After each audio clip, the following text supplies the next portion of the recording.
আচ্ছা দাদা, আপনার নাম কি? আমার নাম বিশ্বনাথ দাস। এটি জায়গাটার নাম কি? জায়গাটার নাম হলো চিলাখানা, কোচবিহার জেলা, তাই তো? কোচবিহার জেলা।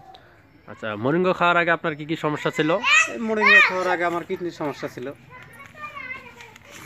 কিডনিতে কি কোনো ব্যথা ট্যাথা হতো হ্যাঁ, কিনা? কিডনিতে আদার ব্যথা হয়তো, আমি কাজ করতে পারতাম না। হ্যাঁ, আর কি কি সমস্যা ছিল এছাড়াও? এই পেছাবে জ্বালা পোড়া ছিল।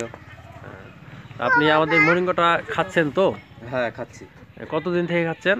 আমি এই তো 20 দিন যাবত খাচ্ছি। কোনটা খাচ্ছেন? মরিঙ্গো নিটোমেট্রিক্স কোটোটা একটু দেখাবেন। এই যে এই কৌটোটা খাচ্ছি আমি। হ্যাঁ, এটা মোটামুটি 20 দিন থেকে খাচ্ছেন, তাই তো? হ্যাঁ, 20 দিন থেকে আচ্ছা, 20 খাচ্ছি। দিন খাওয়ার পরে আপনি কি কি বুঝতে পারলেন? আপনার শরীরে কতটা উন্নতি হয়েছে সেটা একটু বলেন। না, মোরিঙ্গা খাওয়ার পরে আমার শরীর খুব ভালো হয়েছে। হ্যাঁ, কি কি ভালো হয়েছে? আমার কিডনির সমস্যাটা একটু কম মনে হচ্ছে। মানে পেট ব্যথা যে ছিল সেই ব্যথাটা কি এখন আছে? না, পেট ব্যথা নেই আমার। আর এনার্জি আগে কি এনার্জি ছিল নাকি এখন এনার্জি বেশি পাচ্ছেন? এখন এনার্জি বেশি পাচ্ছি আমি। কাজের চাহিদা আগে তো কাজের চাহিদা আগের চেয়ে বাড়ছে এখন।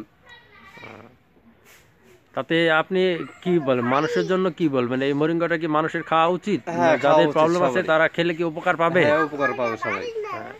তাহলে আপনি এই মোরিঙ্গার উপরে একটু একটু থ্যাংক ইউ বলবেন। বলবেন থ্যাংক ইউ মোরিঙ্গো। ঠিক আছে, থ্যাংক ইউ মোরিঙ্গা। ঠিক আছে, থ্যাংক ইউ আপনাকেও।